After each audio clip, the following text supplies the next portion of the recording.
Oi, estão me ouvindo? Ai, gente, vou começar de novo então. Tá todo mundo falando que tá sem som. Bom, novamente, bem-vindos ao Wake Strategy Week. Tô muito feliz de estar aqui com vocês hoje para compartilhar conhecimentos que são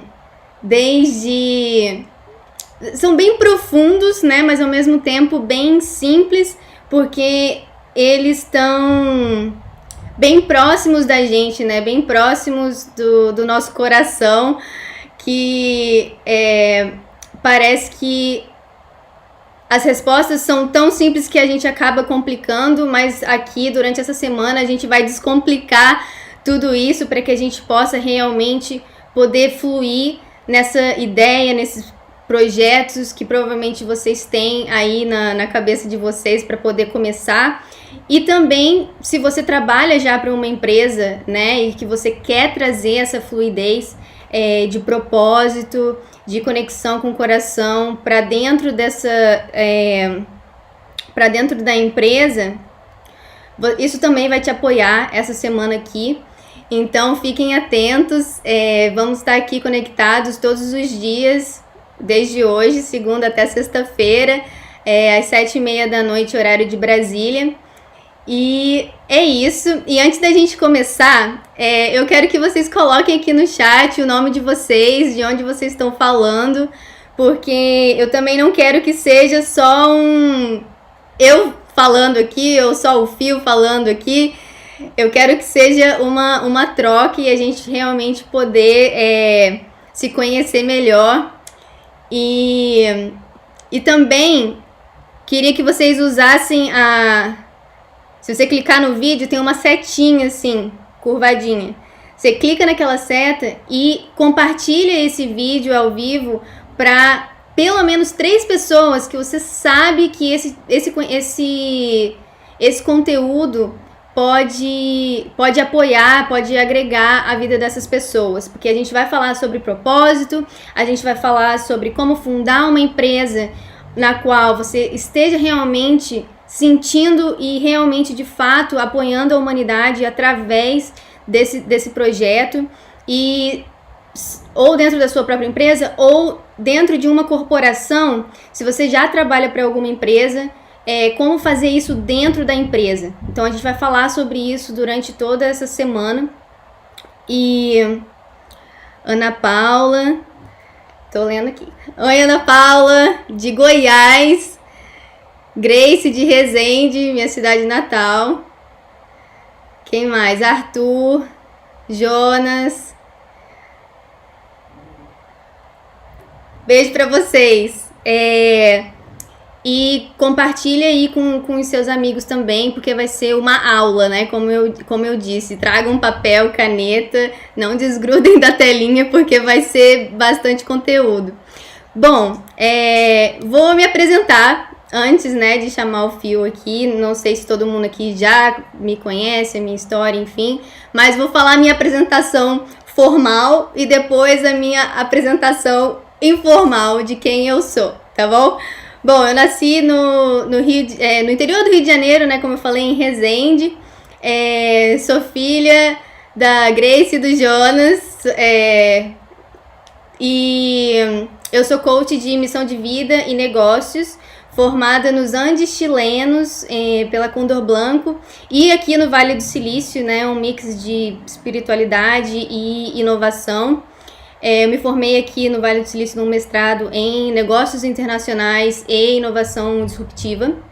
Eu atuei como coach e consultora de negócios para a ONU, trabalhando diretamente com empreendedores sociais da África. Eu trabalhei também em incubadora de startups de impacto social aqui no Vale do Silício,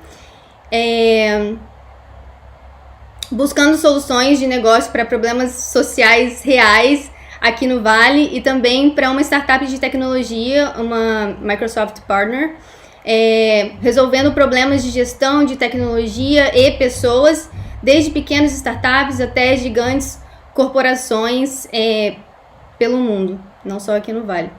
E hoje, mestra em Negócios Internacionais e Inovação Disruptiva pela Holt International Business School. Eu tenho trabalhado nos prédios do Google através da Veiko, em Palo Alto, e agora com a pandemia a gente está trabalhando de casa, né?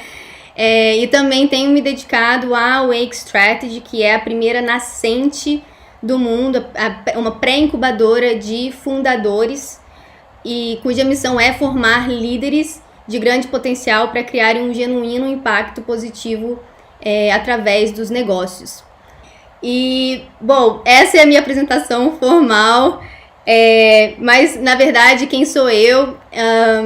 Eu sou uma mulher curiosa, questionadora, não me conformo com a primeira resposta certa, né? Que nem eu falei no início, né? Essa conexão com o coração, eu sou uma pessoa que sempre tenta estar se conectando com o coração para tomar as minhas decisões. Então acaba que esse meu questionamento vem disso, né? Pra que a gente faz dessa forma, sendo que a gente podia estar fazendo dessa forma melhor, né? Então eu acredito que quem sou eu acaba se refletindo na minha profissão também, né? Eu sou mentora de liderança e carreira na Wake Strategy, e eu me mudei aqui pro Vale do Silício justamente para poder entender como que eu posso atingir mais pessoas com autoconhecimento, e poder ajudar pessoas a resolver mais problemas reais na sociedade, né? Porque acredito que você não estaria aqui se não tivesse essa mesma insatisfação que eu, mas eu acredito que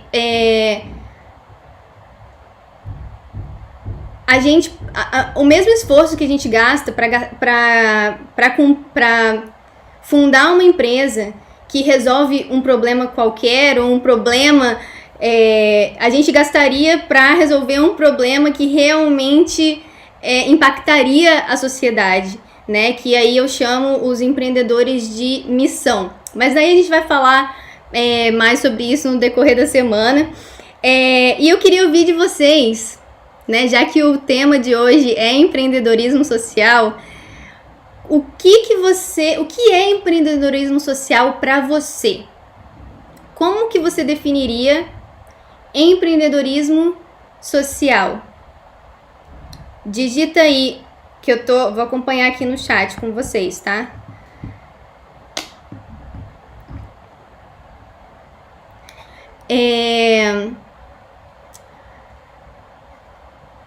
Bom, enquanto vocês digitam aí, eu vou apresentar o Phil Dillard, que é o nosso convidado de hoje, para vocês. Vou ler aqui a bio dele, porque ele é uma pessoa muito experiente. E antes mesmo de eu falar sobre a bio dele, que nem eu falei, né? A apresentação formal e a informal. Antes de eu falar da apresentação formal dele, eu tenho que dizer que ele é uma pessoa muito, muito especial, no sentido de que ele realmente é uma pessoa que é focada em resolver problemas, em ajudar a sociedade. Então acaba que o trabalho dele se reflete todo em cima disso, né? Que não é uma pessoa simplesmente focada no dinheiro, apesar dele ser um investidor, né? Que a gente vai falar aqui. Ele é uma pessoa que realmente é focada em resolver problemas reais da sociedade. E eu vou falar dele aqui para vocês. O Phil Dillard é um veterano da Marinha Americana e se tornou consultor, empresário, educador e investidor de sucesso aqui no Vale. O Phil é o fundador e CEO da Global Minds Work Local, que carinhosamente chamada de Global Minds, e incubadora de Venture Funded Social Enterprise, né, que são startups de impacto social. A Global Minds existe para criar Social Enterprise, que são startups de impacto social, e está posicionada para ser um catalisador global para Impact Investing, que é investimento de impacto, que a gente também vai falar sobre isso hoje.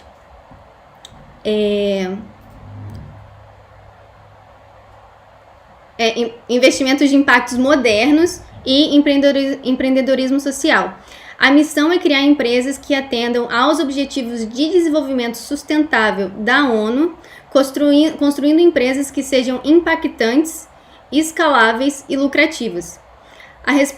Em resposta à pandemia Covid-19, em nível local, a Global Minds está trabalhando com empreendedores, organizações sem fins lucrativos e organizações governamentais em São Francisco e Oakland, que é uma cidade vizinha de São Francisco, para ajudar pessoas e empresas a se recuperarem da pandemia e criar empregos.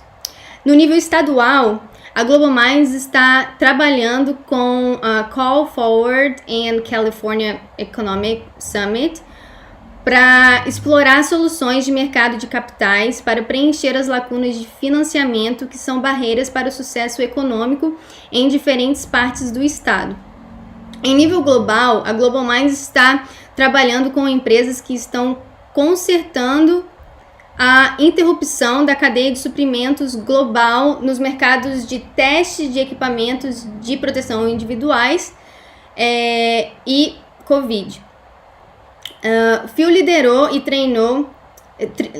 treinamento e desenvolvimento para empresa Lean Startup de Eric Rice, conduzindo seminários e workshops de treinamento de Lean Startup, que é Startup Enxuta, em todo o mundo. Ele é o fundador de empresa de estratégia, inovação e gerenciamento de projetos, a Black Ant Consulting, e cofundador da Vetcom. Ele também desempenhou cargo em empresas de consultorias, tais como diretor e gerente de programa da BMNT, mentor em Stanford University e UC Berkeley. Então vamos ver aqui o que vocês falaram, o que é empreendedorismo social.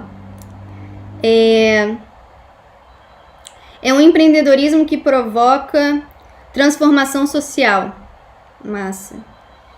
Fazer um negócio que auxilia a sociedade a enfrentar seus desafios. Bom.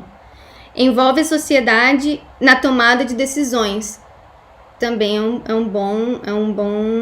uma boa definição, né? E no final eu quero que vocês deem a resposta de vocês, se vocês mudaram de ideia ou se vocês têm uma resposta mais completa do que é empreendedorismo social e o que vocês aprenderam de hoje, tá? Então pega aí papel e caneta que vai ser uma aula. Então eu vou chamar o Phil aqui e a gente volta daqui um minutinho.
Hello, Phil. How are you? Hey, Caroline. I'm great. It's a beautiful day in San Francisco.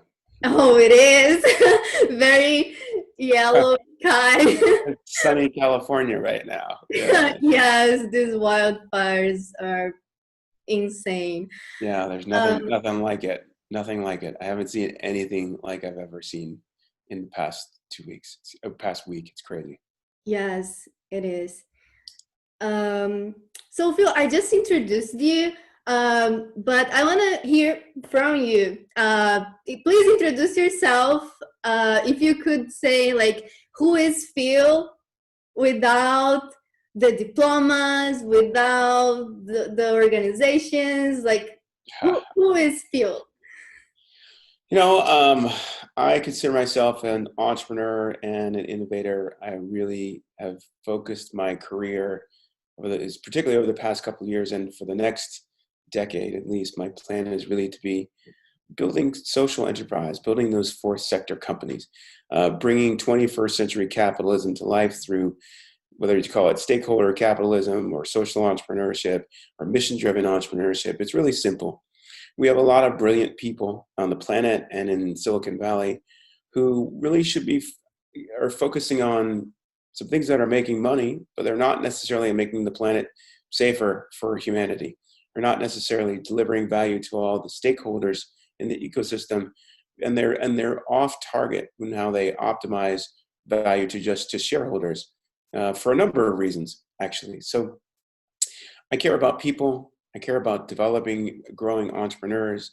I care about the environment. I care about there being wild animals left on the planet and being able to dive on a reef and see fish on a coral reef, but also to harvest shellfish off of a oyster reef so that we can actually eat healthy foods out of the ocean and and and have the next couple of generations have the quality of life that the past few generations enjoyed on this tiny little planet that we all share. So um, I believe that there's a real balance between corporate, between corporations and innovation and startup, and being good stewards of our planet and the people on it. So that's a little bit about me. Yeah, your mission is pretty beautiful, and I think that's why we connected so Yeah, fast when we for met. sure. Right. Yeah, I was working for another startup, a Microsoft partner, and just to tell you guys, and I met Phil in a conference that we were doing here in Silicon Valley, and I just I was looking for a startup focused on social impact, and in this event, I just sit by Phil's side, Right. and I was looking for him, and he was looking for me actually. Yeah. And then from that day on, we started working together. And until today, right, we are. And it was a super moment of serendipity, really. I mean, I had walked into the event with not expecting much, which often happens. Yeah, hint number one, entrepreneurs, when you're out there, just don't necessarily have to chase after the most interesting person in the room. The most interesting person in the room might be right next to you, like Caroline was for me. She's so intelligent and so insightful, and was so helpful as we were pulling this whole thing together to actually bring some elements into the program that I never would have had without her, and I would have missed so many different things. So, I mean, it's been over a year, gosh, and it's been a heck of it's a year and a half. It's been a heck of an interesting time of things that have gone on in the world, but the mission has only become more clear, and the ability, what I call like the way the future of work is going, is that we're going to do more of this collaboration. We're going to do more of this. We've fade in and out of each other's lives and careers as professionals. But it's really great because I think we met on a shared values basis and a shared interest, and there's a lot of mutual respect between us, and the people around us noticed it, and it's just a really great way to work, and something that I hope to inspire. That I hope that we do this with all the different folks that we work with, so that people know that no matter how high you are, you still put your pants on one leg at a time, unless you're really nimble.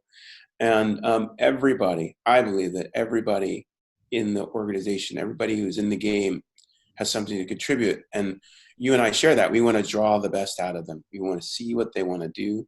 We want them to explore it and visualize what they do. And hopefully we can be a part of that on their journey. If not today, maybe next week, maybe next month, maybe next year, or maybe we're just supporting each other from afar. But we're all in this together. And some of us, we really want to act like it. I think you and I really want to lead in that direction. So there's always a seat for you at my table, and in the different things that we do here, where we're doing some amazing things with some of the best minds in Silicon Valley. It's pretty awesome. Yeah, thank you, Phil. I really appreciate that, and I totally agree with everything that you said. So let's introduce them to the people here, the topic of today. Sure. What is social entrepreneurship for you, and also what is impact investing? Sure. For me, social enterprise, or as I call it, modern social enterprise, is delivering a solution that optimizes value for all the stakeholders in the discussion. It optimizes value for the shareholders in a traditional sense, in a sense where they think inclusively about what's going on in the world, but also the other stakeholders, which traditional theory talks about as externalities, right? People who don't have a choice in the decision, but are impacted by that decision otherwise. If you buy, like they say, if you buy a car, right, and the manufacturer lies about the emission standards of the car, the company has a decision in that. Maybe the shareholders, the board, have a decision in that, but the people who are sucking in the fumes don't. The environment and the carbon that goes in the environment, we don't have a say. So if we don't properly price carbon and we don't properly account for those externalities, that enterprise is not really, it's not sustainable, it's not regenerative, that sort of thing. To me, a modern social enterprise is a company that is impactful, scalable, and profitable. It's something where people might say you start out with an altruistic mission, but it's really just a mission-driven capitalism. I agree with the folks I'm a University of Chicago alum. I agree with the folks from University of Chicago and some of our Nobel laureates who say things like, we want to optimize value to stay. To the extent that we are playing with the rules inside of government. This is actually what Milton Friedman said. I actually talked about this earlier today on a global call with the University of Chicago. You have to be working within the rules of government. But if you are global corporations and there's global businesses, any startup today can be a global business in days or hours, right? If you're a global business, well, you're not necessarily bound by the rules of global rules, because their rules are different in every country. And multinational corporations can reset the rules. They can influence the rules by lobbying. They can influence the rules by money in politics. So it's really hard to say how the government limits the rules if the corporations are just doing what they need to do. So a social entrepreneur is thinking about the environment. They're thinking about the people who are delivering the raw goods by those goods and services in whatever it is that they do. And they want to build a business that is impactful, positively impactful to all the stakeholders, scalable, that's not just outside your backyard, not just in your neighborhood, and profitable in that it delivers a financial return to stakeholders. And here's a really interesting thing. The more you dig into the data shows it clearly, the more corporations are involved in sustainability and regenerative practices, the higher their profitability and the healthier they look over the long term. And there's another piece to this too, which is something that we've discussed a couple of times and that I learned firsthand teaching lean innovation, lean startup workshops around the world at corporations, at conferences, with incubators, accelerators, and startups literally in every corner of the world. You can walk out your door. You can think about the things that matter the most to you, and you can find a problem that's going to positively impact people around the world and could be a unicorn startup. That's your strength. That's your power. That's your opportunity. And that to me is the awesome opportunity that we have in front of us today in light of all these massive challenges we have going on. Great. And what is impact investing? What is the role of the investors? They really care about it? How do they see that? How could we pitch them in a way that it Sure. would be acceptable for them? Sure. Impact investing is one part of one segment, I say, of venture investing or growth investing. That is where the investors themselves are focused on those types of companies that we talked about. They've been really focused on renewable energy, sustainability, those sort of areas. And the challenge around impact investing is impact is hard to quantify, and it's hard to put a traditional financial model around. If you know traditional financial models around corporations, right, or about startup investing, it's very clear about the costs. It's very, very clear about where revenues come from, right? You buy the raw materials to make the goods. You have your different costs of goods. You have your different SG&A. There are years and years of decades, right, of good accounting standards about how to run a traditional company since the Industrial Revolution, right? But if you're in today's environment and you're thinking about how do I price in certain things that you would call on a balance sheet intangibles, but how would I price those into the cost, and how do I speculate about the significance of the impact of those factors on the future of the company? It's really hard to do. If you say I'm going to dig a well for a bunch of people in a foreign country, how do you measure the impact? Do you measure the impact in the fact that they didn't have to go down to the river? Is it short-term health consequences? Is it long-term health consequences? Is it social health consequences? How do you actually measure that? And how do you put it into a model so that people can figure out the return on that investment? And it's a challenge. It's a real challenge to figure that out. The good news is impact investors are people who are explicitly putting their hand up to say that they want to support these types of projects. It's also tricky to figure out which types of investors are interested in the types of companies that I'm interested in. There are some impact investors who are saying that they're investing, but they're donating to nonprofit. I call that corporate philanthropy, or I call that donations or donor giving, whichever. Yeah. If you're giving and you're not creating a company that's creating profits, that to me is nonprofit, and that's great. But there are some challenges to nonprofit. To me, impact investing is trying to find that sweet spot that's more transparent than nonprofit, that is building a corporation that seeks profits, but it is a little softer than the traditional corporation that focuses at profits at all costs. It looks at the ecosystem of the planet as finite. It looks at all those resources as finite, and it prices in a cost from cradle to cradle, right? From the whole life cycle of a product, cradle to grave, that you impute into the cost of all those goods. And a real good 21st century impact investor is trying to figure out the right models to use to incentivize investors for the short-term, medium-term, and long-term impacts to different people. Yeah, great. Yeah. And what would you say that is the difference between a social entrepreneur and a normal entrepreneur? Yeah, see, for me, there's not much of a difference, right? I think there's no difference. I think every entrepreneur starts with some vision of what they want to accomplish or some mission that they want to achieve. And a social entrepreneur is looking at a problem that really affects people that they can see and that they can touch. And they're saying to themselves, how do I create a business that solves this problem? Well, some people would say that government should do it.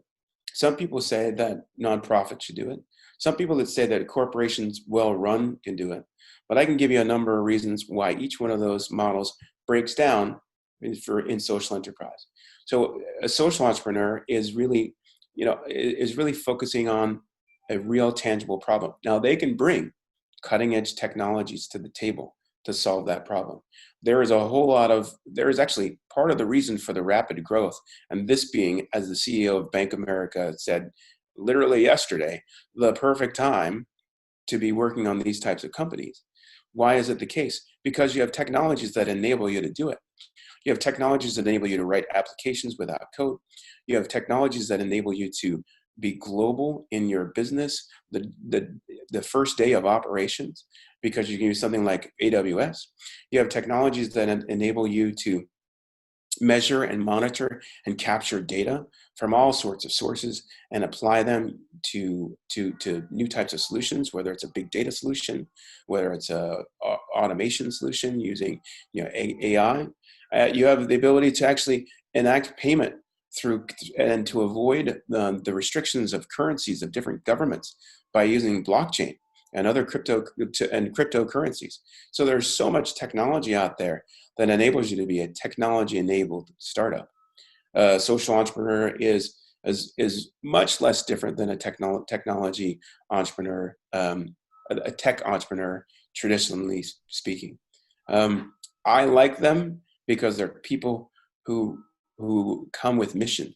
And for me, there was a period of my life where I think lots of things changed. I think we talked about this too, where I said, I want to work with people who share the values about what we think are important in the world. There's lots of ways to go to business, to work every day. There's lots of ways to make your money. But if you're going to go out there and spend all this time working on something, to me, it should matter to you. It should matter to the people around you, and you should be happy with what you've built. Not just in the fact that you made something and sold it and made a whole lot of money. For some people, that's enough. It's not enough for me. And it's not enough for the social entrepreneurs that I work with. They want to see a lasting change on the planet. They want to see a legacy that they leave behind for other folks. They want to see the world be a better, more inclusive, healthier place where the quality of life of all sorts of people can increase because of the fruits of their labor. And now some of that happens financially through traditional methods. But I believe we're seeing some indicators that traditional methods and traditional financial models run their course. They run the limits of how you can grow and how you can expand. And I'll share, if you indulge me, I'll share one little story that really gave me an insight into this. I was listening to a Coca-Cola executive talk about innovation. And I was working with a bioplastics company at the time, and we were trying to get our bioplastics into the Coca-Cola bottle, the plastic bottle program. Now, the Coca-Cola plastic bottle program was trying to generate a plastic bottle from renewable sources by a certain date and under a certain cost. And the supply chain person met with the sustainability person, and they started doing some numbers. And at one point, they both stepped back and they said, "This is amazing. For us to meet our growth targets for 2030, I think it was 2030, don't hold me close to the number, we'd have to have 5 times the available amount of sugar on the planet to meet that goal." Wow. So they did the numbers and they look at the growth and they said, we're going to have to change so much of our business to be able to meet our goal. We need different ways for the flavors and this and that and the other thing. And then they started looking at other components and really realizing what was happening when you were putting all that plastic into the environment and how hard it is to keep out of the ocean and hard it is to harvest from the ocean once it's there. And they just felt an imperative to change what they were doing. Sustainability met business need. Right. So it was one of those points where it really just kind of cemented to me the importance of thinking about the ramifications of the fact that there is a finite amount of water on the planet and only 3% of it is fresh. And lots of the landfills are filling up, and China's taking less of our recyclables. We need to come up with better solutions, not only to survive, but to thrive and on the planet as we grow in number and as our lives get more complicated. Yeah. Thank you for sharing this this story, because it's very good, because people sometimes they think that social enterprise, doing good for the world, it is just like, oh, nobody care about it because I'm just doing good and being naive. Mm-hmm. But actually, if you are solving problems and matching the problems of other people, that's and right, coming together with and like bringing together all these problems into one solution, and you can deliver it, the money can come from different parts, from Yeah. corporations, from government, from the public, from the direct customer, from many places. So yeah, so if you have an idea and you Well, want to, it's a really good point. You made me think of 2 or 3 points that I definitely want to put out there. Like the first one is, if one of your listeners has an idea of how we brand the space that's a little differently, I will pay them a bounty. I don't know how much I'll pay them. I'll give them credit for it, and I'll pay them a bounty if they come up with a great brand name for social enterprise, so it separates from people thinking it's nonprofit, right? it is. Because in our world, it's not, right? The second point I wanted to make is like something else we talked about Brazil, because you were talking about the great coaching program that you did. And I think it inspired me to talk about the nonprofit that's working in Brazil in the rainforest to protect the rainforest, right? People think social enterprise and they think, oh, help, protect the rainforest. Oh, hug the whales. It's not what I'm talking about. What I'm saying is each square mile of rainforest in Brazil is a unique value. And we have models that can prove the value of the square mile of rainforest because of the unique species that are there, of plants and animals and wildlife, an ecosystem that we don't really understand. We can tell about drugs that have come out of there. We can tell about biomimicry lessons that have come from there. And we can quantify those things. And if we can quantify those things, we can put a value around them. We can build a financial model that values the square footage, square mile of rainforest in Brazil, so that people aren't cutting it down for something that is a lower economic use. They're actually protecting it and preserving it for its highest economic use. And I'm actually working with a nonprofit who's done some of the groundwork here to show us that this is possible, and impact investing organizations and investment bankers to actually build the financial models so that we can build a fund around this, so that we can actually monetize the rainforest by actually protecting it, by keeping it rainforest, right? Imagine if you could license access to the rainforest to a highest bidder, and that the people who are on the land themselves could benefit, or the state could then benefit from certain things that are generally extracted out of those areas for people who don't really represent the best interest of those people who are there. I mean, this is the real great opportunity, and two Brazil specific examples. Yeah, thank you for sharing. And what do you think it is the secret sauce to build a highly impactful, scalable, and profitable business? So interesting, for a social entrepreneur, scalability is a tricky equation. Well, and I shouldn't say tricky, but it is a little more complicated at the beginning, but I think there are opportunities there. I think the first thing to do is to say, look, you have to have the fundamentals of any startup entrepreneur. You have to have all the basics of knowing your business, knowing your market, knowing your customer, all the fundamentals of lean, right? I don't change the business model canvas or the mission model canvas for a social entrepreneur versus somebody who's building a game or somebody who's building a piece of technology hardware. You go through the process the same. You need to understand those components of the business really, really well. I think that the secret sauce really is figuring out how to make your solution scalable. We've proposed a couple of different technology tools and a couple of different big data tools. We're looking for entrepreneurs who want to get out there and put them to the test, and show how they're scalable amongst the different parts of the world. How are you going to do that? Well, you have to get out and do your customer development, right? We can't go to people in certain parts of the world and tell them how to do things. We should go to them and say to them, what are your problems? Let's look at those problems and see if our knowledge, if our experience can help working with you together to figure out a solution. Sure. And once we figure out the MVP solution, we have to figure out which places look like those places. How many lookalike communities look like that? Now, can we do that with big data? Can we do that with satellites? Can we do that with communities of people who talk about problems and share all their interests? I'd say it's all the above. You're a detective. You're a sleuth. You're a problem solver as an entrepreneur. But if you're inspired about your problem, or if you're jazzed with learning, how many people your solution could touch, how many lives you could improve, and how much you can make an impact on the sustainability of the future of the planet, then you're our kind of people, right? And I think, Caroline, your program was really an interesting first step. It's a critical first step, right?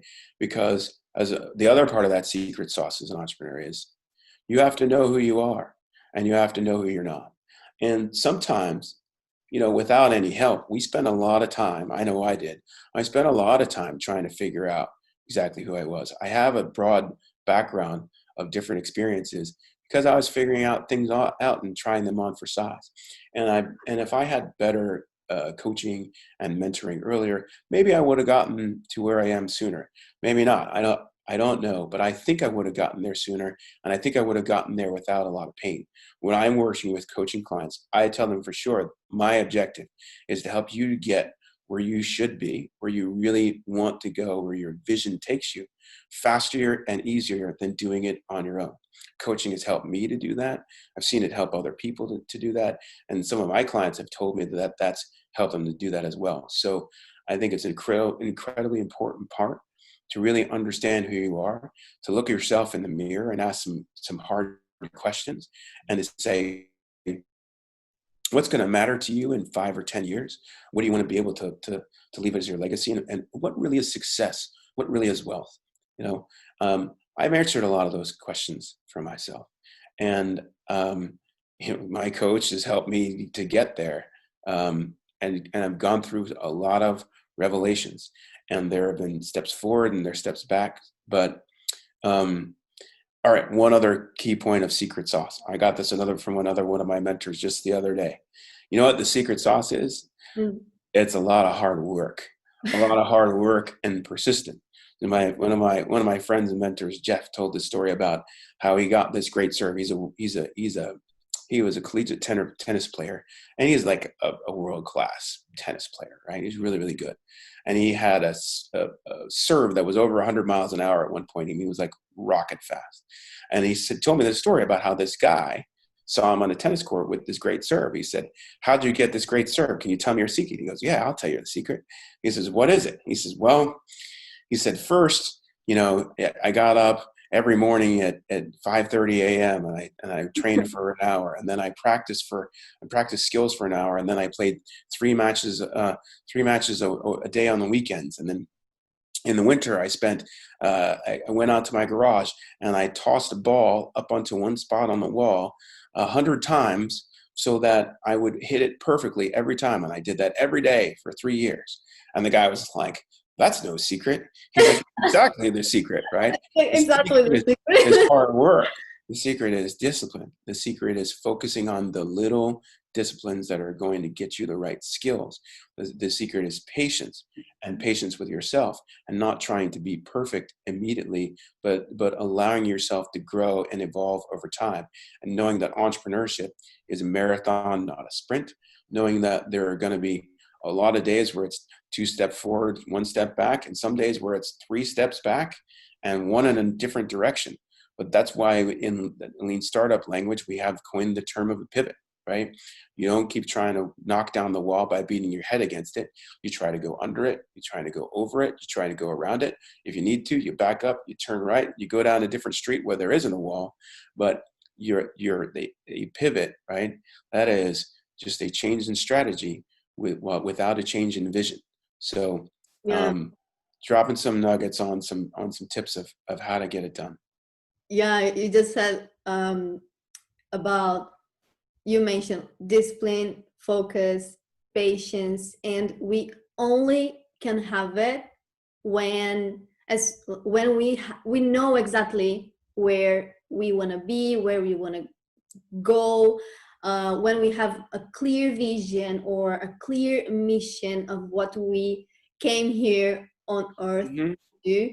Yeah. And yeah, that's why I love my work, because it's exactly what I do. I help people to figure out why they came here and how to turn this dream, this mission into a project that they can invest 5 to 10 years, and then with focus now, because before, you know how creative people they are. They have one idea here, other idea there, and Right. like, oh my God, I start Right. one thing and don't finish it, you know. But when you're focused, you can have discipline. You know that every single thing that you do every day, it's leading you to one final goal.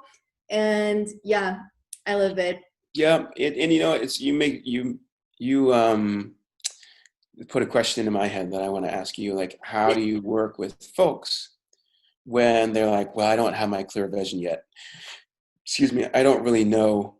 I don't really know for sure. Because, I mean, I think people, at the very least, you should have a direction. You should have a direction that brings you in direction of your true north.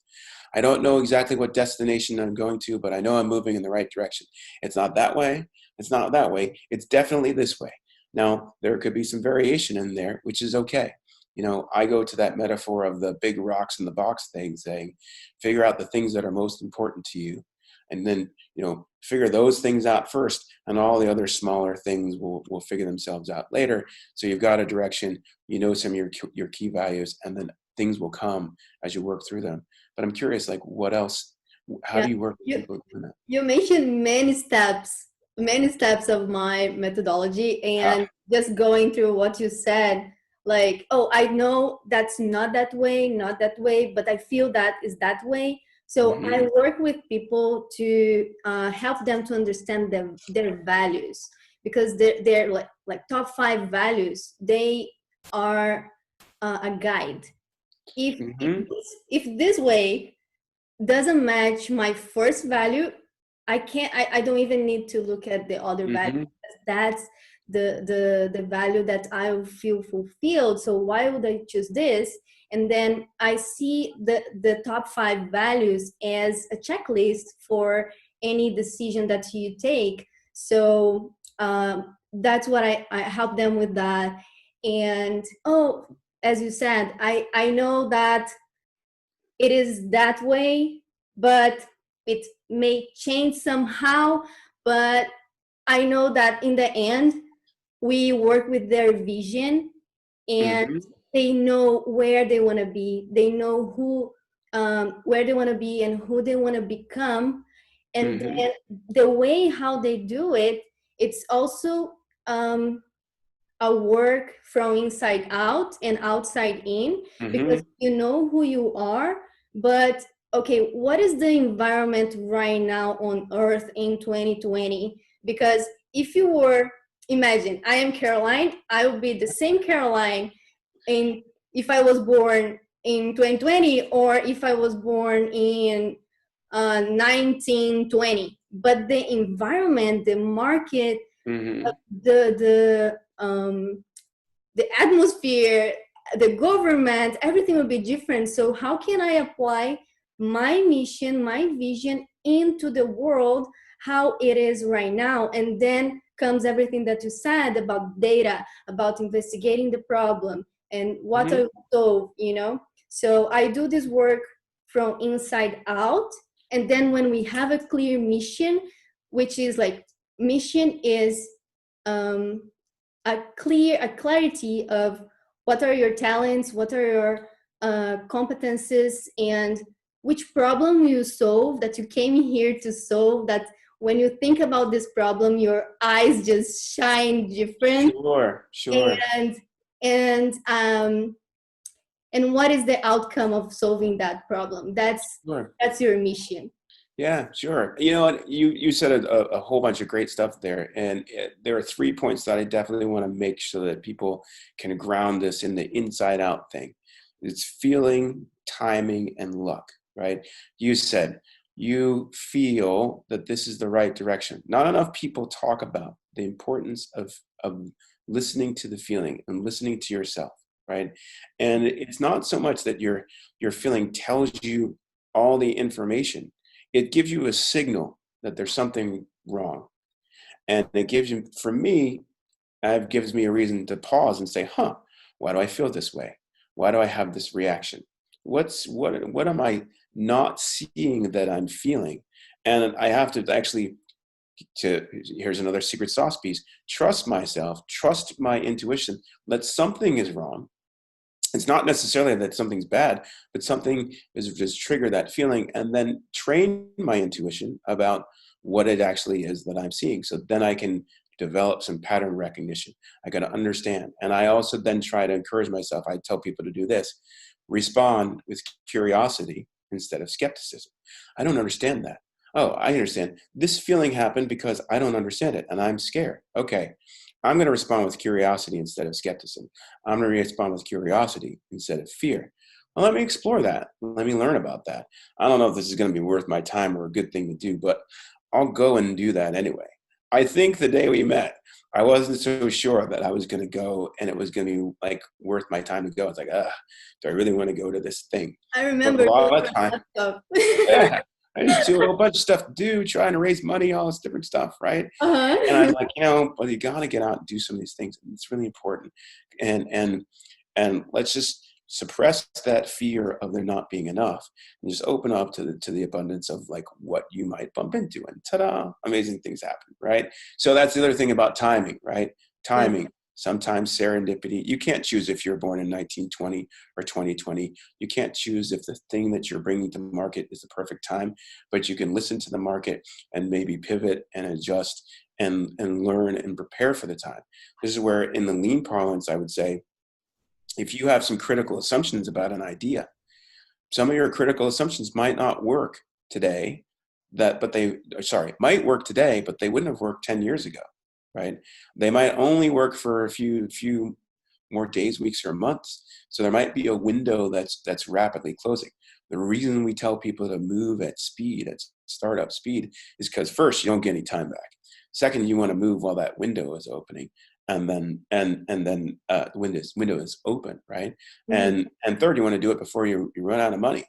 I've made a trade-off of making more money for pursuing a passion and pursuing a focus, with the vision of success being that I make it all back in the end, and that I have the outcome that I want. But that's a personal decision that has to feel right for you. And you also have to be lucky enough for that to be the case. You have to be lucky in bumping into the right people at the right time. You have to be lucky in having family resources that are going to support you.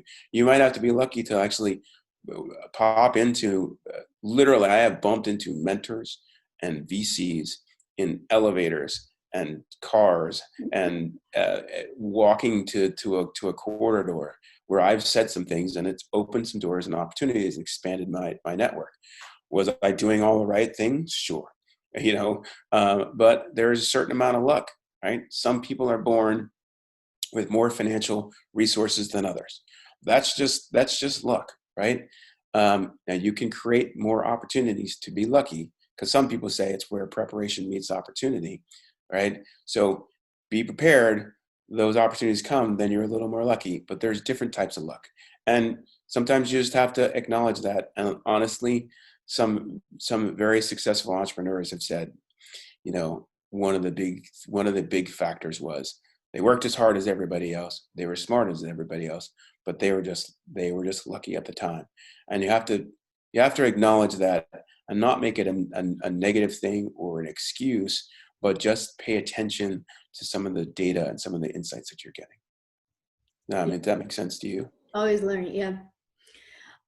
So we have some questions from the audience, and Igor Poncho, he asked, what a founder should do with their profit. They should share it with the shareholders, or reinvest everything in the company. What do you think about Wow. I assume that it's to me, that's a stage specific question, right? Because if I'm a technology startup and I'm raising venture capital, and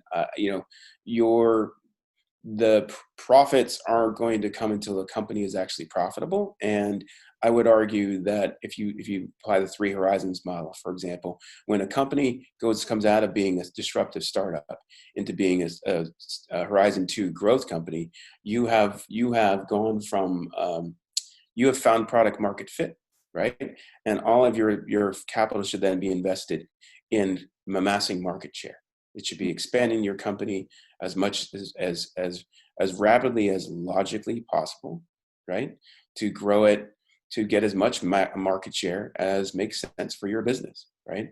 If it means investing all of your gains into global growth, if it means raising tens or hundreds of millions of dollars, that's what you should do.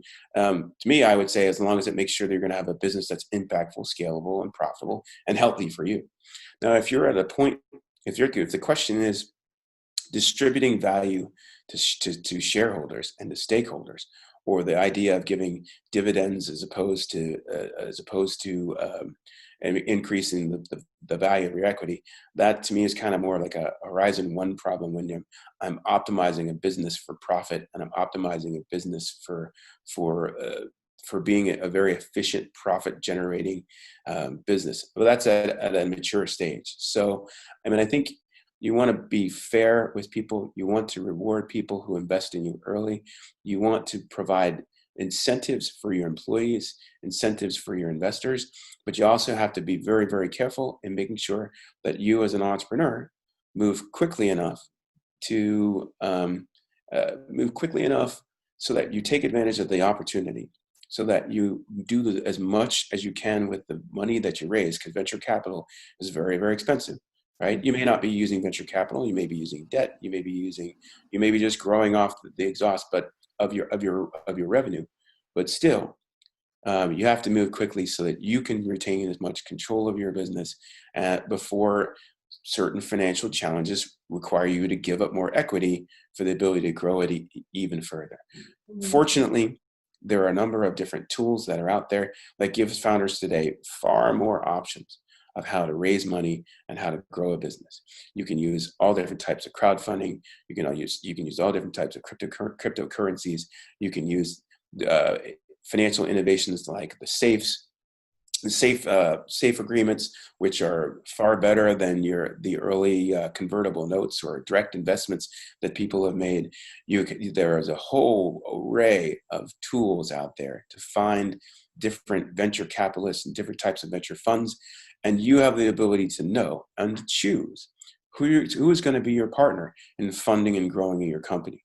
So as an entrepreneur, gosh, it's so much better now than it was 10 years ago to be able to scale up with little capital and to scale up with little technical expertise. But you really have to have clear your philosophy of how you're going to treat people, how you're going to incentivize people, how you're going to work things out with your partners, and how are you going to spread the profits, the fruits of the labor before you get there. And I strongly recommend sitting down with your co-founders very, very early on, as early as possible, and putting a stake in the ground that says, how are we going to split up the equity? How are we going to split up the money when we get to this certain point? And it might seem like a crazy thing to try and do super early, but it sets the rules and sets the guidelines and the boundaries for so much of how you work together. And even if you say, we're going to set this for now, and at our next major milestone, right, when we raise a seed round, or when we raise a Series A round, or when we have a certain amount of revenue, even if you set a stake in the ground for that point that you're going towards, it gives you the ability to work hard, put your head down on that current agreement, and then stop, and then look around and see how things have changed and how you can renegotiate that agreement with your partners. But I'd be very careful with equity, and make sure you understand how different money at different stages affects you, and how different type of investors make their money. As Trey Stevens from Founder Fund said, when I was at Steve Blank's ranch after one of our lean innovation workshops, Trey was talking about being a VC with $1 billion fund. And everybody's like, wow, being a VC on $1 billion has got to be incredible. And he says, but think about it. It's pretty hard. It's kind of a nightmare. You have to find technologies that are going to return 10, 25, 50, 100 times. When you have $1 billion in a fund, you got to return $100 billion. If you got to return $50 billion, that's a heck of a lot of pressure. It's really, really hard to do. It's a little bit easier if you're taking money from a $50 million fund who has a smaller number to get to, or a $100 million fund, right? And a $10 million fund is going to help you to a certain point. So you really got to know who these folks are, really got to know how they make their money and what kind.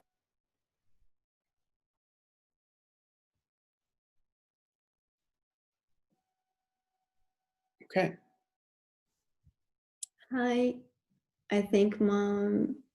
Oh, hi. Hi. We just froze a little bit, but I could listen to this frozen. Yeah, one of us froze, so I just paused. And Okay. um, can you hear me? I can hear you. Yeah, Okay. it looks okay on my end, but Yeah. Now it's. I usually quit all of the things that could slow down my internet. But well, that's what editing's for. Yeah. So we have another question. Just let me know if you can't listen to me, okay? We have another question from Ana Paula Afonso. You're a little. Hi. Hi. I'm showing that your bars are a little red. It's funny. It's like that time of day when lots of people jump on their computers. So Oh, I maybe. want to just make sure that So we have you. two questions, or we can do another time. No, well, I mean, we'll do another question. Maybe we just it takes a couple seconds for the you're getting less glitchy. Now I can see and listen to you very well. Okay, so it's good. All right, if you hear me fine, then it's pretty good on my end too. So all right, let's ask away. So Ana Paula Afonso, she asked, how may a Brazilian entrepreneur know that their business is scalable and sustainable? Wow. How would a Brazilian entrepreneur know that it's scalable and sustainable? For this, I'm going to reference recent conversation. Earlier this week, I was working with 3 Brazilian companies from the Visa Accelerator in Brazil. And they are very interesting fintech companies. So sustainable and scalable. Well, the first step is product solution fit. The second step is product market fit. And then the third step is kind of like, I'll call it just crossing the chasm. I'm blending some methodologies, right? So if you have a problem, you want to be clear that you understand what your customer's problem is, and that you have a solution for them. Some folks use the jobs, pains, and gains framework or the value proposition canvas to get very, very clear. You sit down, you talk with the customer, you watch what they do, you do experiments to test their actions and not their opinions. And then you have a really solid picture of what their problem is. And you identify what the pains related to that problems are, what the potential gains are from solving that problem. And then you try and figure out a solution. Once you figure out there is a solution that solves a pain or delivers a gain, then you have problem solution fit. But you're not done there yet, right? You have to then go to product market fit. You have to take that product and you have to find that market. The person that you talk to, if you went and said to your cousin, tell me about your problem, and try to solve a problem for your cousin or for your dad's business, it doesn't necessarily mean that works for the market that you're trying to go into. So you have to get a pretty clear picture of the market, and then make sure that that product solves the pain or delivers the gain in the market. Now, that gets you into your first market, your first set of customers. That might get you Series A funding. It might get you a certain amount of revenue. The next thing you need to do is you need to go from that first set of customers to refine another segment and another segment so you can expand. And that gets you really into a scalable business. The more segments that you can find, then you start going through that product life cycle. So books that are great for that, right? Crossing the Chasm breaks that down really, really well, to going from your first set of customers to others. And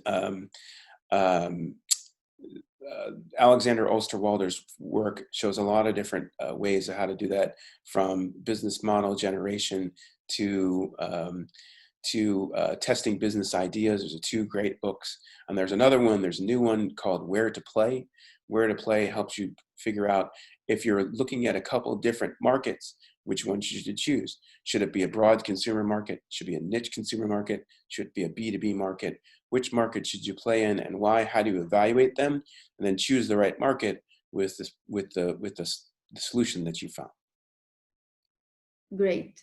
Yeah, you just summarized everything. It's incredible.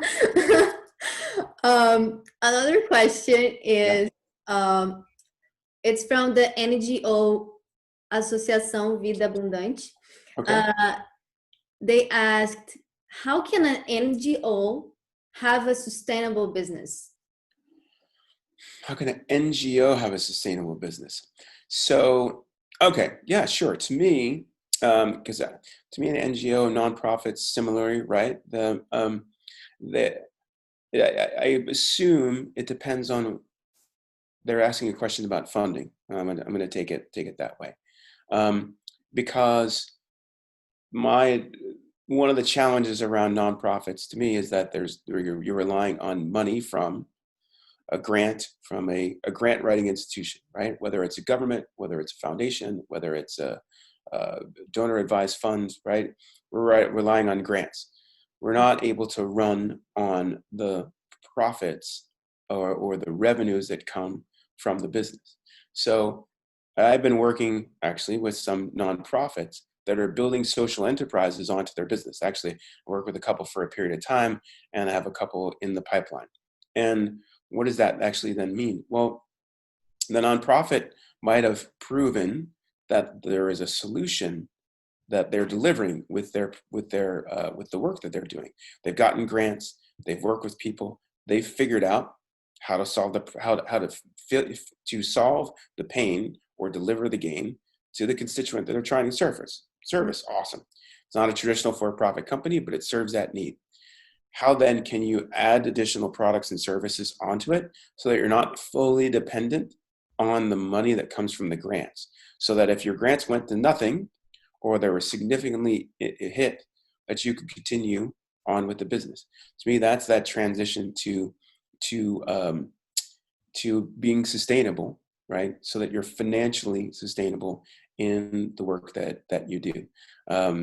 As I said before, to me, a social enterprise takes it to another level because you're a for-profit entity, but it doesn't preclude the for-profit entity for delivering money back to a nonprofit.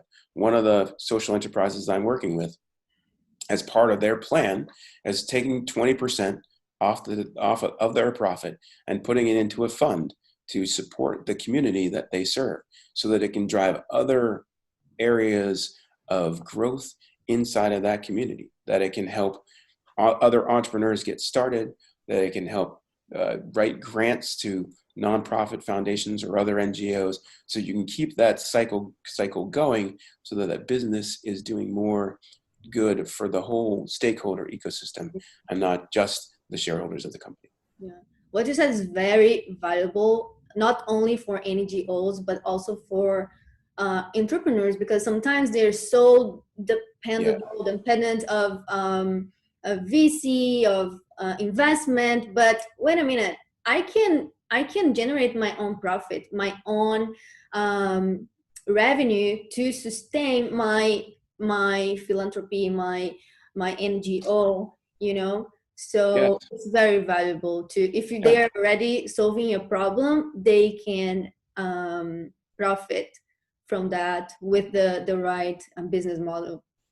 And the longer you go on your own dime, the longer you go on crowdfunded money or friends and family money, as long as your cap table is clear, as long as the equity ownership is clear, the better, right? Because you have more value in your organization before you have any outside money in.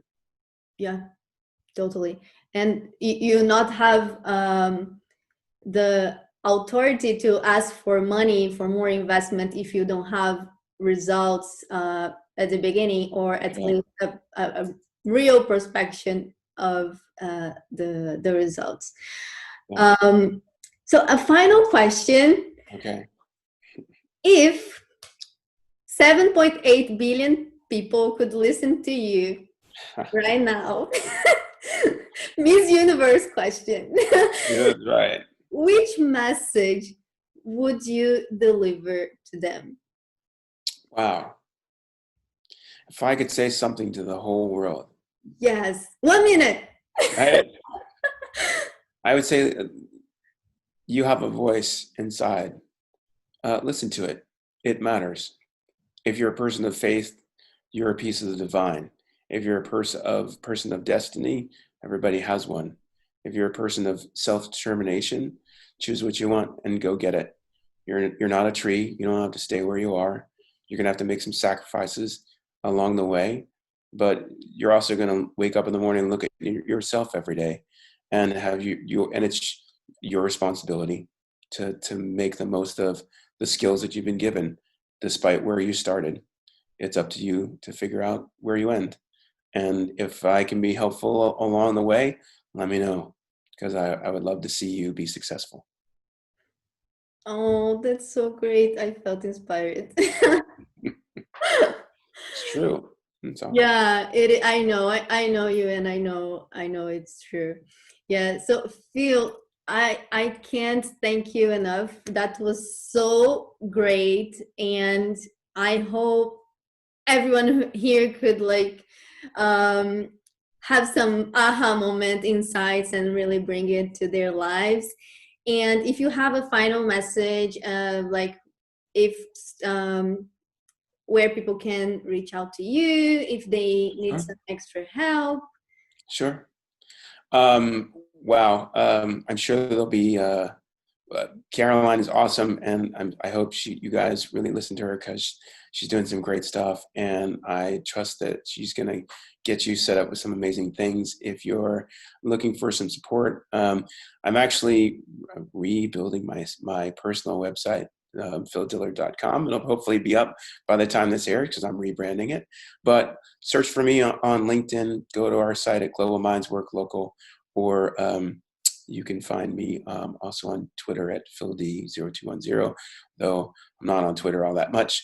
But connect with me somewhere. And on LinkedIn is super easy, because I think I'm the only Phil Dillard on LinkedIn, and I look the same. My picture's on there. So definitely hope to hear from you. And because I spent a month in Brazil after grad school, and I just love every part of it, and love the culture and the music and the food and the people. And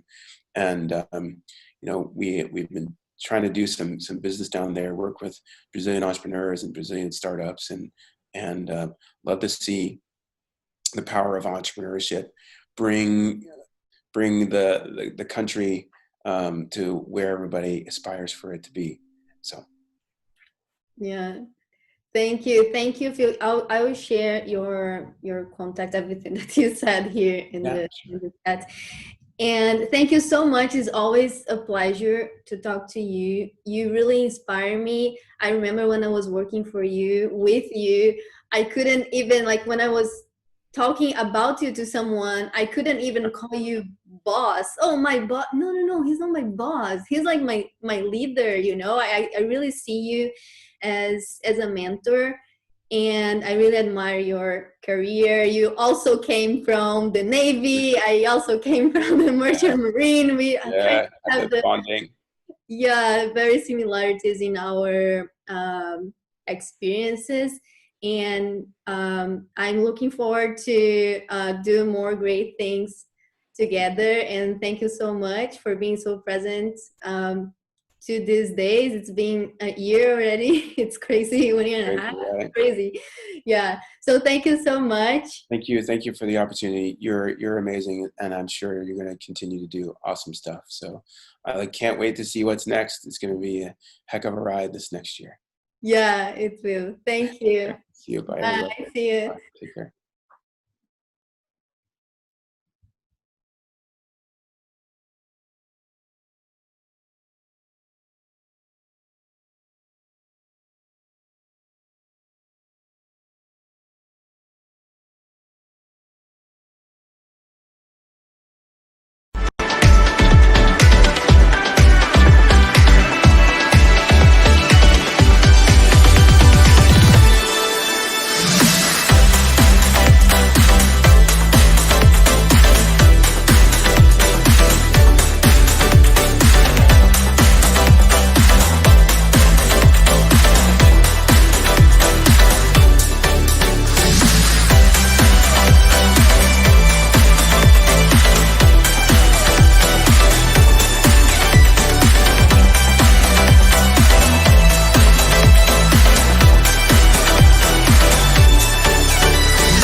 Oi, gente.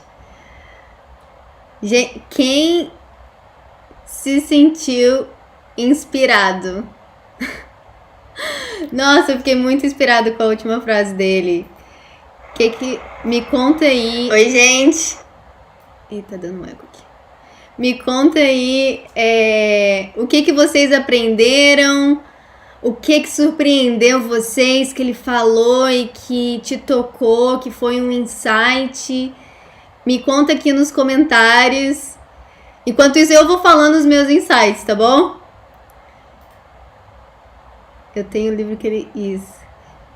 Ele falou no início, né, como a gente se conheceu e tal, e eu queria trazer um pouco dessa coisa de serendipidade, que é o quê? Essa sorte, esse acaso que acontece, só que não é bem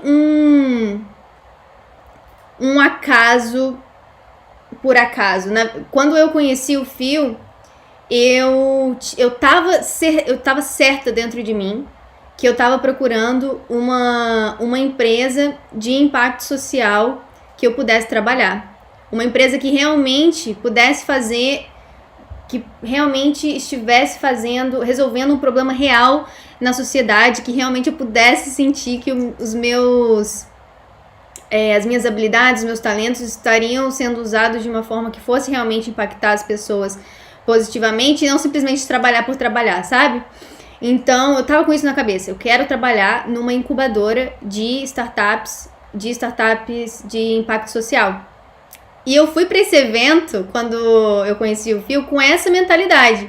Eu quero trabalhar nesse tipo de empresa.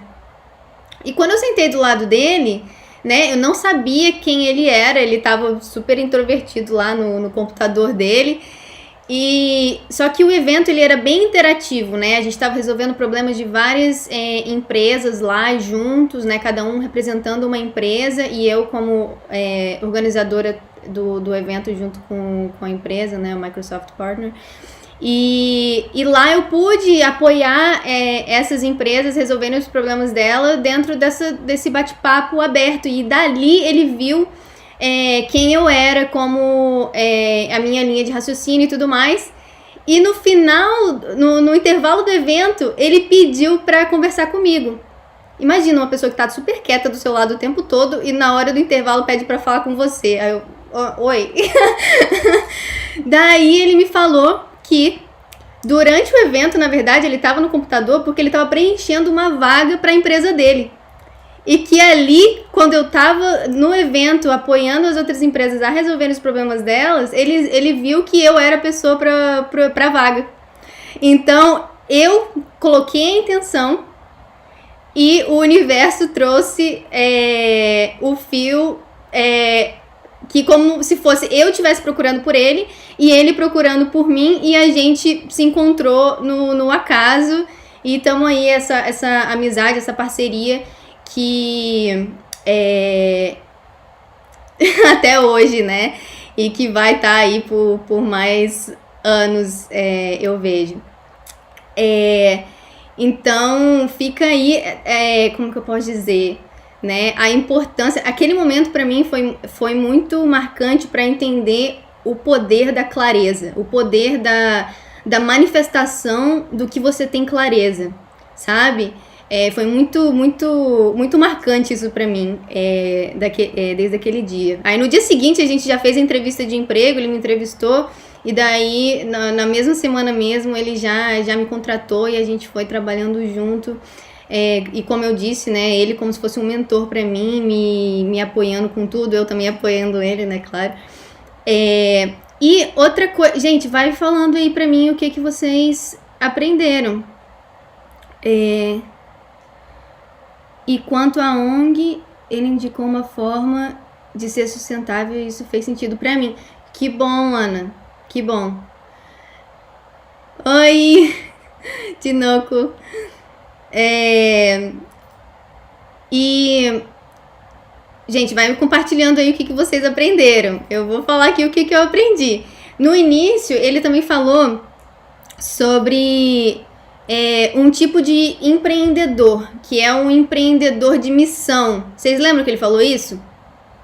E eu peguei um livro aqui que eu li esses dias, que é Escolha, né?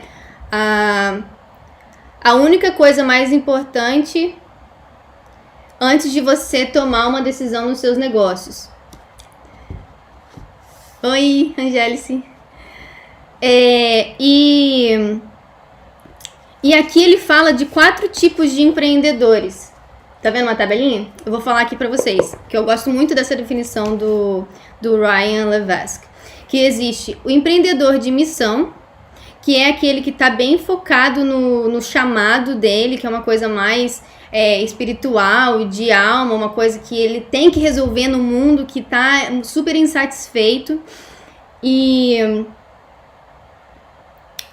tem que fazer um impacto positivo, uma mudança positiva. Já tem um empreendedor, eu vou chamar de número 2. Número 1 é empreendedor de missão, número 2 é um empreendedor de paixão, que é aquela pessoa que gosta de uma parada e quer fazer mais daquilo, quer compartilhar aquilo com outras pessoas. Não necessariamente focando no impacto, mas focando no... eu quero fazer isso, sabe? Então é um empreendedor de paixão. Geralmente vai se tornar um hobby ou... enfim, empreendedor de oportunidade.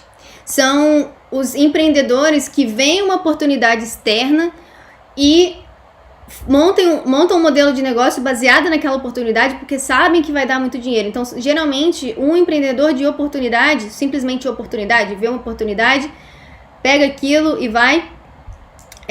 geralmente foca no dinheiro, foca no crescimento, na escala, né, que aquele mercado pode ter.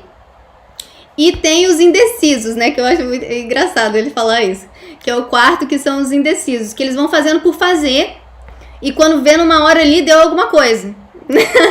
Aí eu queria que você colocasse aqui no chat que tipo de empreendedor que você sente que você é ou que você quer ser, né? O empreendedor 1, aí coloca 1 aí, empreendedor de missão.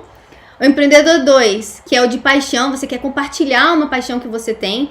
Geralmente eu vejo isso com artes, com música, mas não deixe isso te limitar, porque tem sim como você fazer impacto positivo com dança, com música, com arte, tá?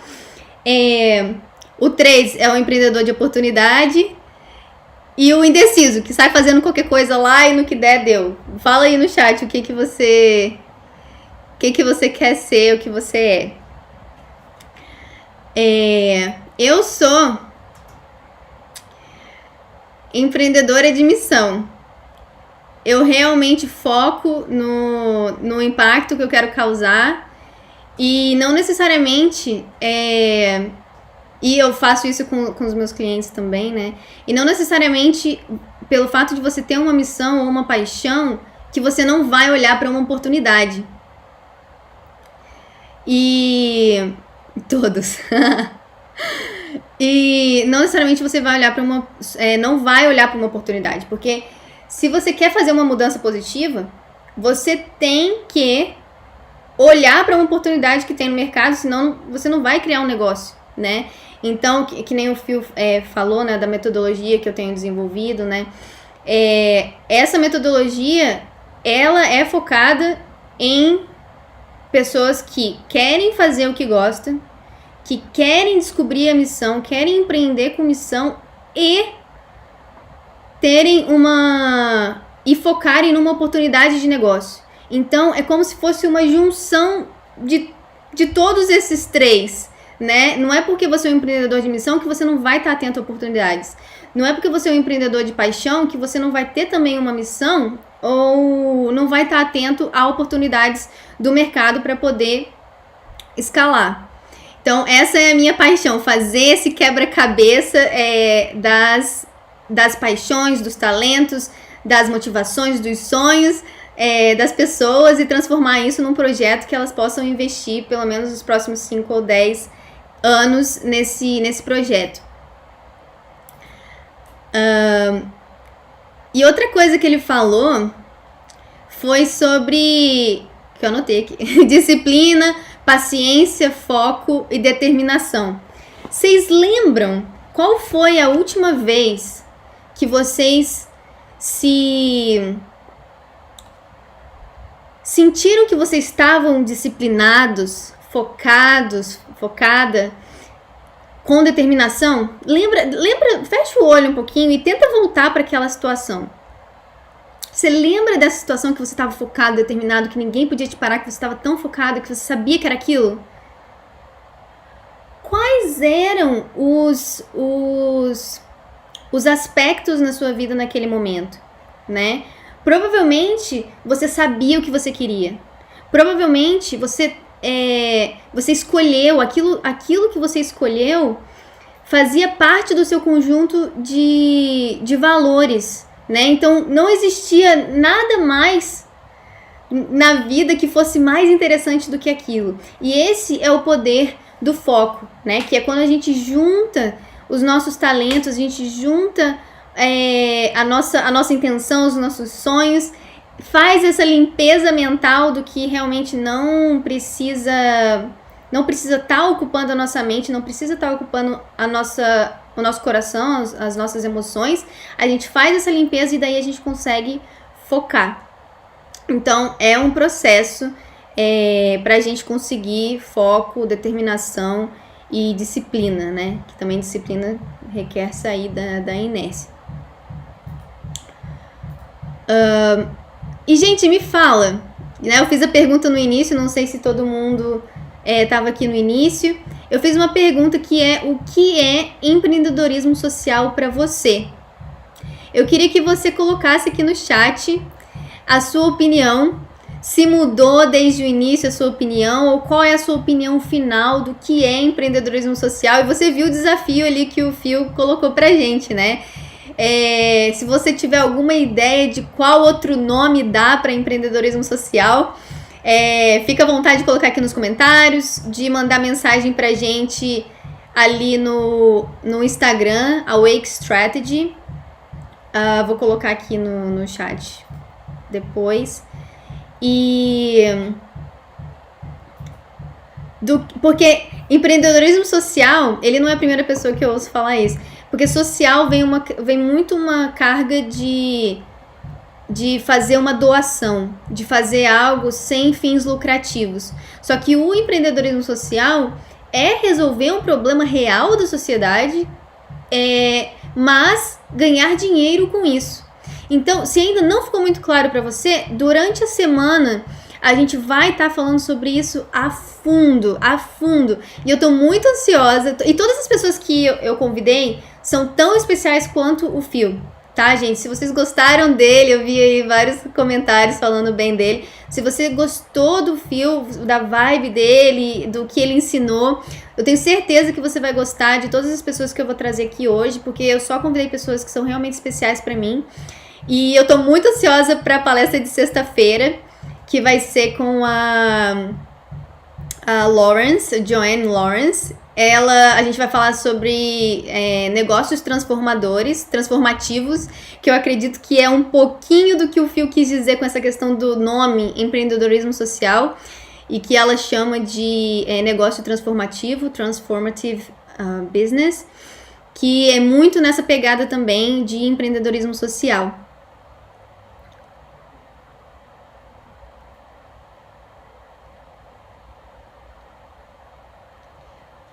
Gosto de focar nos fundamentos. Empreendedorismo social é uma forma de resolver uma dor de pessoas e não apenas de gerar lucro para uma única parte interessada. Verdade. É um olhar mais holístico, certo?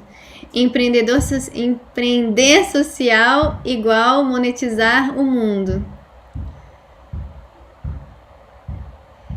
Fiz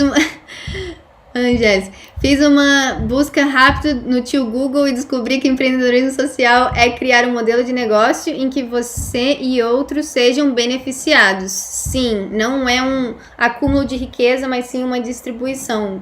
Muito bom, gostei. Todos precisamos de ajuda em algum momento da vida. Ajudar é ganhar dinheiro. Exatamente.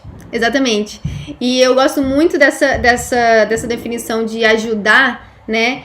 E que eu gosto de trocar a palavra trabalho por serviço. Porque quando você serve, você está ajudando alguém.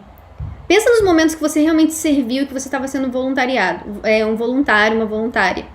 Você estava totalmente alinhado com os seus valores numa questão de eu quero apoiar essas pessoas. Eu estou fazendo isso aqui de graça. Imagina se eu pudesse ganhar dinheiro por algo que eu tenho prazer em fazer de graça. É isso que, num determinado momento do meu programa, eu pergunto para os meus clientes, porque às vezes aquilo que você quer fazer é algo tão simples, está tão na tua cara, que você não consegue ver de tão simples e tão perto de você que tá. Então, coisas simples como, anota aí, gente, no caderno de vocês, coisas que eu faço de graça e que eu tenho prazer e que as pessoas me dizem obrigado, me agradecem por eu fazer e eu faço de graça. Coloca aí no papel. Vai te ajudar muito a ter insights do que realmente você pode monetizar, por que não? Transformar isso em um trabalho. E, gente, a gente está chegando aí nos minutos finais. Se você tiver alguma pergunta específica pro Phil, né, você pode também mandar pra gente. Segue a gente no Instagram, vou colocar aqui no chat.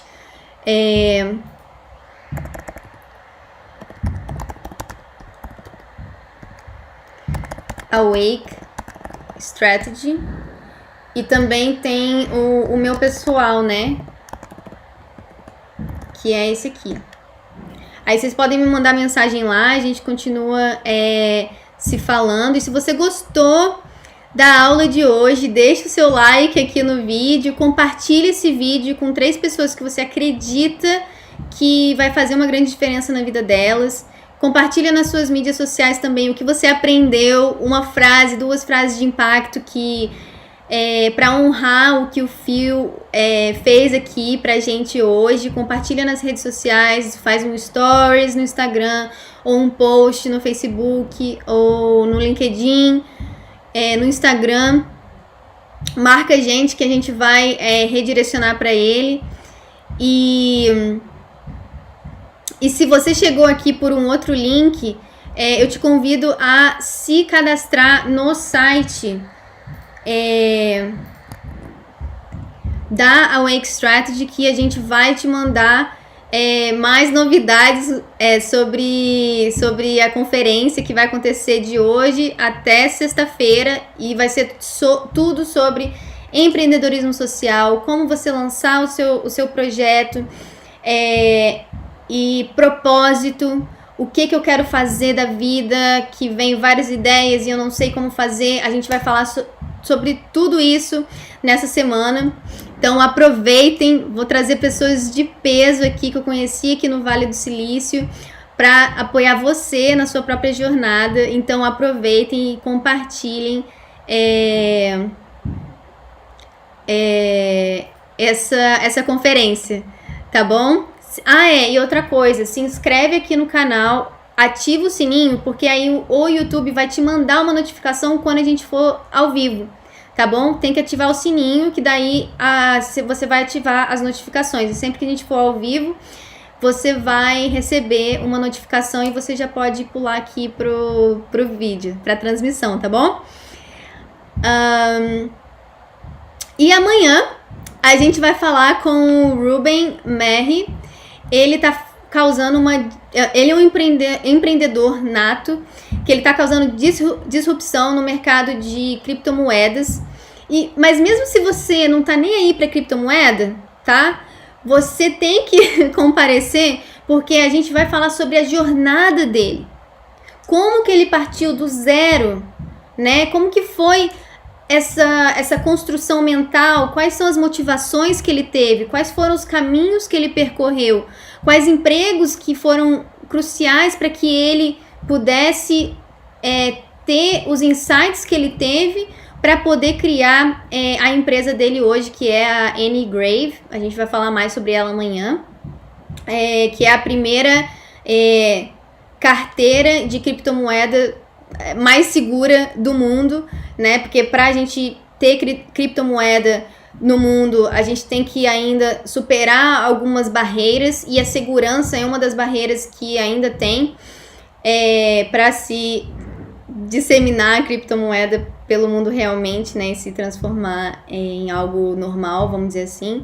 E ele e a equipe dele desenvolveu essa carteira que mantém as suas criptomoedas seguras.